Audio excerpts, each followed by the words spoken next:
आप किसी को ज़बरदस्त तो नहीं कह सकते कि मेरे साथ शादी करो। सही बात है ना, जो हकीकत हो हकीकत पे बात करनी चाहिए। आंटी कहते हैं कि जो मर्द होता है उसकी बदसूरती होती है, उसकी खाली जेब, लेकिन आप बताती हैं कि आपके इक़्तिदार ने, स्टेटस ने और आपके पैसे ने आपके सारे ऐप छुपाए और फिर आपका रिश्ता भी हुआ। तो ये क्या कैसे हुआ? मेरे पास सोना था बहुत ज़्यादा, मेरे पास प्लाट थे, मेरे पास नाज़म की सीट थी, और सियासी तौर पे इतना प्रोटोकॉल था और इतना अरूज मैंने अपनी ज़िंदगी में देखा है कि हर वक्त मिनिस्टर, डीसी, डीपीओ मेरे आगे पीछे होते थे। तो आंटी आपको लगता है कि आजकल लड़कियों को भी चाहिए कि जब उनके रिश्ते वगैरह आते हैं वो सिर्फ ये ना देखें कि मर्द कितना कमाता है, वो खुद भी कमाएं, खुद भी इंडिपेंडेंट होना चाहिए लड़कियों को? देखिए बेटा, हम लोग मज़हब से बहुत दूर हैं, इस सिलसिले में ये बात करूँगी, निकाह में अल्लाह ताला ने बहुत ताकत रखी हुई है। हो सकता है किसी के वसीले से आपके पास इतना पैसा आ जाए कि आप दूसरों का सहारा बन जाए, और मेरा तो ये तजर्बा है रियली, मैं तो इस काबिल नहीं थी मेरे अल्लाह ने जितना मुझे दी है। ये एक तलख हकीकत है। मेरे मियाँ का जब मेरा निकाह हुआ था कोई बिज़नेस नहीं था, कुछ भी नहीं था, और मेरे ज़हन में जब कभी ये सवाल ही नहीं आया था। अब इस उम्र में आके जब मैं ख़वातीन के मसले देखती हूँ, जब माँ बाप की बातें सुनती है, चाहे वो नॉर्मल बच्ची है चाहे वो स्पेशल पर्सन बच्ची है, आपने इसकी शादी नहीं की, इसकी उम्र ये हो रही है, तो वो कहते हैं जी कोई मुनासिब रिश्ता नहीं मिल रहा। मुनासिब रिश्ते से क्या मुराद है? उनका घर नहीं है, गाड़ी नहीं है, बैंक बैलेंस नहीं है, बिजनेस नहीं है, अच्छी जॉब नहीं है। अस्सलाम वालेकुम, आप देख रहे हैं पंजाब ब्यूरो टीवी। मैं हूं वजीह नजम। आज मैं आपकी मुलाकात एक ऐसी शख्सियत से करवाऊंगी जिनके बारे में जानकर, जिनके बारे में सुन के आप यकीनन हैरान हो जाएंगे कि एक स्पेशल खातून है, इनको चलने फिरने में कितनी प्रॉब्लम होती है, लेकिन इसके बावजूद उन्होंने ज़िंदगी में कितना कुछ अचीव किया और लोगों के लिए बहुत ज़्यादा काम करी है। एक वक्त था जब इनको अपनों ने धुतकार दिया था, इनको अपनों ने रिजेक्ट कर दिया था। जब इनकी शादी का वक्त करीब आया तो इनके अपनों ने इनको ये कहकर रिजेक्ट कर दिया कि सही तरह से चल नहीं सकती हैं, तो हम अपने बेटे का रिश्ता इनको नहीं देंगे। लेकिन इनके इक़्तिदार ने, इनके पैसे ने, इनके स्टेटस ने और सबसे बढ़कर जो इनका जज्बा है, उसने जो है इनके सारे ऐबों को छुपा दिया। जिस माजूरी को इनकी मजबूरी कहा जाता था, अब वही इनकी स्ट्रेंथ है और उसी के बलबूते पे ज़िंदगी में माशाल्लाह इतना आगे निकल चुकी हैं। रुखसाना भट्टी साहिबा इनका नाम है। इनसे बात करते हैं और जानते हैं कि इनकी ज़िंदगी कहानी क्या है, इनके साथ क्या प्रॉब्लम है जो इनको क्रॉल करना पड़ता है, सही तरह से चल नहीं सकती हैं, और ज़िंदगी में क्या कुछ अचीव कर चुकी हैं और आगे क्या कुछ अचीव करना चाहती हैं। अस्सलाम वालेकुम। वालेकुम सलाम। कैसी हैं आप? मैं बिल्कुल ठीक, अल्लाह का बहुत शुक्र है। सबसे पहले मुझे ये बताइएगा कि आप सही से चल फिर नहीं सकती हैं, एक स्पेशल खातून है, क्या हुआ था? कोई इंसिडेंट था या बचपन से? जी बचपन में बिल्कुल आम बच्चों की तरह नॉर्मल पैदा हुई थी, नॉर्मल रही हूँ। 3 से 4 साल की उम्र में मुझे टाइफाइड, जो पोलियो वगैरह, जो आजकल जो आप बार बार गवर्नमेंट कह रही है कि पोलियो के कतरे पिलाएं, तो उसी दौरान ये माजूरी मेरे लिए मतलब माजूरी का सबब बन गई, पोलियो हुआ था। और ये आप बहन भाई में सिर्फ आप, बाकी सब नॉर्मल? बिल्कुल माशाल्लाह जी, मेरी हम 2 बहनें हैं और 4 भाई हैं, बिल्कुल ठीक ठाक है अल्हम्दुलिल्लाह। आंटी, आम लड़कियों की बात की जाए तो आजकल तो जब रिश्ते देखने आते हैं तो आम लड़कियां जो नॉर्मल होती हैं, बिल्कुल ठीक चल फिर सकती हैं, उनको किसी ना किसी बात पे रिजेक्ट कर देते हैं। लड़की की हाइट ठीक नहीं है, बाल लंबे नहीं है, बोलती ठीक नहीं है, खाना बनाना नहीं आता। जब आपके घर में सारे रिश्ते के मामला चल रहे थे, आपको लोग आके देखते थे, रिजेक्ट करके चले जाते थे, कितनी तकलीफ होती थी? बहुत ज़्यादा तकलीफ होती थी, जहाँ तक कि बचपन से लेके शादी तक मेरे जहन में एक ही क्वेश्चन होता था, मैंने शादी नहीं करवानी। उसकी रीज़न क्या होती थी कि मैं ये चीज़ फेस ही नहीं कर सकती थी कि मुझे कोई किस तरह एक्सेप्ट करेगा। ख़ानदान में जो बातें घूम रही थी, रिश्तेदारों के दरमियान, जहाँ जो मेरे पेरेंट जितने ज़्यादा परेशान थे, मुझे एहसास हो रहा था, तो उसका हल उस वक्त मेरे जहन में ये होता था, मैंने शादी करनी ही नहीं है। अच्छा, इस ना करने की वजह क्या थी? मैंने अपने काम में इंटरेस्टिंग लेनी, मैंने अपने आप को मज़ीद बेहतर करने की कोशिश कर देनी, और उसी कोशिश की वजह से मेरी तंजीम का एक प्लेटफार्म मुझे मिल गया। मैंने वहाँ पे बिज़नेस शुरू कर दिया। मैं 500 की लिटरेसी टीचर थी और मैंने 50 हज़ार तक पर मंथ उस ज़माने में कमाया है, और बहुत ऐशो इशरत की, जहाँ तक कि मैंने अपना इलेक्शन खुद विन किया बेटा। और आपको पता है इलेक्शन में अच्छा खासा पैसा लगता है, और सियासतदानों का मुकाबला करना कोई आम बात नहीं है। आंटी, कोई ऐसी स्टोरी कि कभी आपके घर कभी आपको कोई देखने आया हो और जब उसने आपको इस तरह से चलते फिरते देखा हो तो उन्होंने फ़ौरन आपके मुंह पे मना कर दिया हो, आपको बड़ी तकलीफ हुई हो? बेटा बाहर से देखना आना तो दूर की बात होती है, अपनी फैमिली में अपने बहन भाई बहुत ज़्यादा होते हैं, अपने कज़नों में बहुत सी बातें सुनने को मिल जाती है, तो सुनिए। हिम्मत नहीं हारी? लेकिन क्या क्यों हारे हैं? हमें कोई राइट नहीं है ना, हर बंदे का, उनका भी तो अपना हक है ना। आप किसी को ज़बरदस्त तो नहीं कह सकते कि मेरे साथ शादी करो। सही बात है ना, जो हकीकत हो हकीकत पे बात करनी चाहिए। आंटी कहते हैं कि जो मर्द होता है उसकी बदसूरती होती है, उसकी खाली जेब, लेकिन आप बताती हैं कि आपके इक़्तिदार ने, स्टेटस ने और आपके पैसे ने आपके सारे ऐप छुपाए और फिर आपका रिश्ता भी हुआ। तो ये कैसे हुआ? मेरे पास सोना था बहुत ज़्यादा, मेरे पास प्लाट थे, मेरे पास नाज़म की सीट थी, اور سیاسی طور پہ اتنا پروٹوکول تھا اور اتنا عروج میں نے اپنی زندگی میں دیکھا ہے کہ ہر وقت minister D C D P O میرے آگے پیچھے ہوتے تھے، اور وہ سب کیا تھا میرے کام کا، یہ نہیں کہ میرے ان کے ساتھ کوئی ایسی میں کوئی وی آئی پی شخصیت تھی۔ اس کی ریزن کیا تھی کہ میرا ورک تھا، اور میں اس ورک کو دیکھ کے سیاست میں آنے سے پہلے بیٹا مجھے آرمی کا ایک بہت بڑا نام ہے، اور پاکستان آرمی کا ایک بہت، آپ کو بھی پتہ ہے، آرمی والوں نے مجھے مشاورتی بورڈ کا حصہ بنایا۔ میرے پورے ڈسٹرکٹ میں 7 لوگ تھے اور میں اکیلی لڑکی تھی، اس وقت میری تقریباً 24 سے 25 سال ایج تھی۔ انہوں نے مجھے سلیکٹ کیا کہ آپ اپنے ڈسٹرکٹ کی نمائندگی کریں گی۔ یہ سب کیا تھا؟ میرے کام کی طاقت تھی، میرے پیچھے لوگوں کی ہمدردیاں تھیں، اور میں نے گراس روٹ کے لوگوں کے لیے کام کیا۔ میں نے کبھی اپنے آپ کو یہ سمجھا ہی نہیں تھا کہ میں ایک خاص گروپ کے لیے کام کروں گی۔ میں نے خواتین کے لیے کام کیا، میں نے بچوں کے لیے کام کیا، میں نے ان خاندان کے لیے کام کیا جو وڈیرا سسٹم ہوتا ہے، شاید آپ کو گاؤں کی باتوں کا نہیں پتہ چلتا۔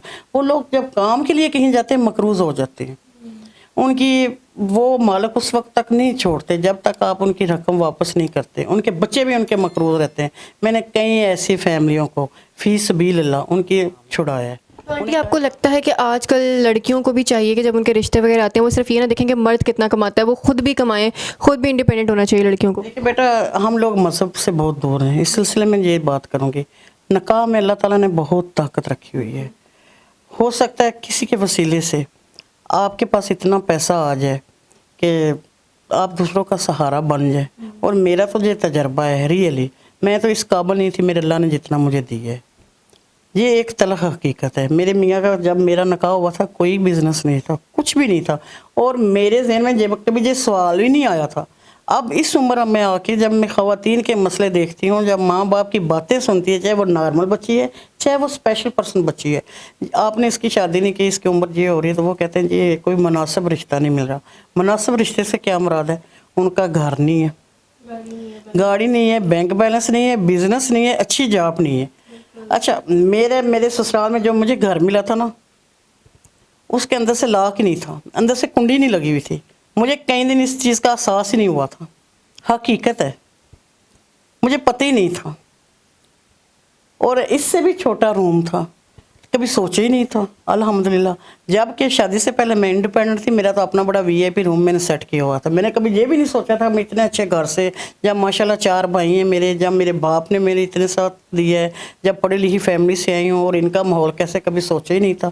اور اس کے صدقے میں بہت جلدی میں نے اپنا گھر بنا لیا، اور الحمدللہ اب میرا گھر میرے لیے اتنا ایکسیسفل ہے کہ کوئی بھی اسپیشل پرسن وہاں کے جا کے پکچر لیتے ہیں۔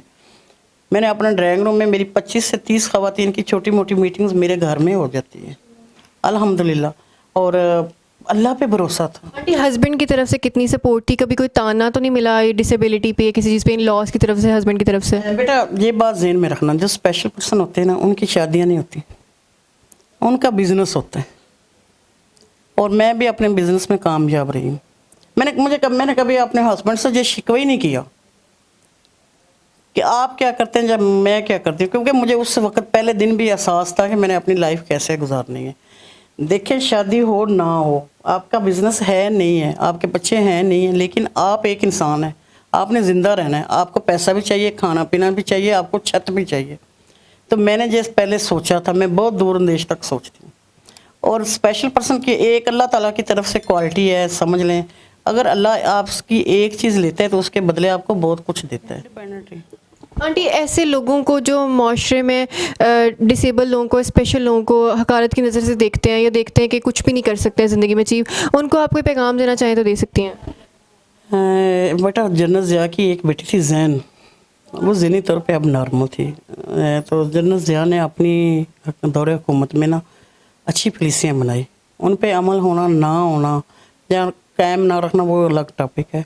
پھر جو آپ قافلے چودھری برادران بھی کچھ اسی طرح کے تھے، انہوں نے بھی اس پہ کام کرنے کی کوشش کی۔ کبھی کبھی میرا دل چاہتا ہے کہ کسی کو بد دعا نہیں دینی چاہیے، لیکن ہمارے جو حکمران ہیں نا، کیا ان کے ارد گرد کوئی ان کا رشتہ دار اسپیشل پرسن نہیں ہے؟ ان کا کوئی اپنا بچہ ہو تو انہیں احساس ہو کہ ان کی کیا فیلنگز ہوتی ہیں، اور پھر وہ اس پہ کام کریں۔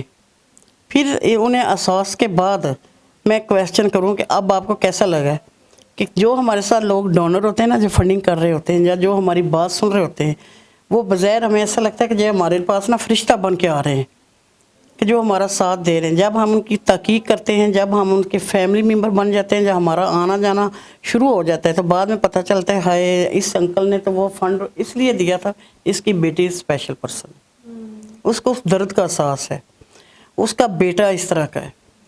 लेकिन बेहिस्सी जो है ना, हम कसम से मुझे कभी कभी खौफ होती है, मुझे अपने आप से डर आता है कि काश ना मैं सियासत में होती, ना मैं मुझे तंजीम साजी का एहसास होता, मैं इन चीज़ों से ना बेखबर रहती। इतना फंड है स्पेशल पर्सन के लिए, स्पेशल गाड़ियाँ हैं, साइकिल हैं, मोटरसाइकिल है, बैतुल माल में इतना ज़्यादा फंड है, इतना ज़्यादा फंड है, वो लोगों तक आता ही नहीं है, लोगों को मिलते ही नहीं। अगर कोई अप्लाई भी करता है तो उसका तरीक़ाकार उन्होंने इतना मुश्किल बनाया हुआ है कि आप वो पेपर ही नहीं कंप्लीट कर सकते।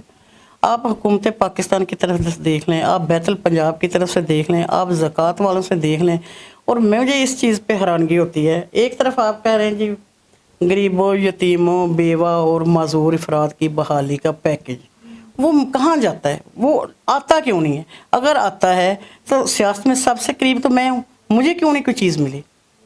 मेरा वोट मांगते हैं, मुझे रिश्वत में गाड़ी देते हैं, मुझे बंगला देते हैं, मुझे हर तरह की सहूलियात देते हैं, लेकिन मेरा राइट तो मुझे नहीं देते, जो गवर्नमेंट की तरफ से मेरा हक बनता है।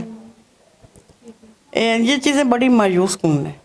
बिल्कुल ठीक है। मेरे से रुखसाना भट्टी साहिबा मौजूद थी, उनकी गुफ्तगू आपने सुनी है।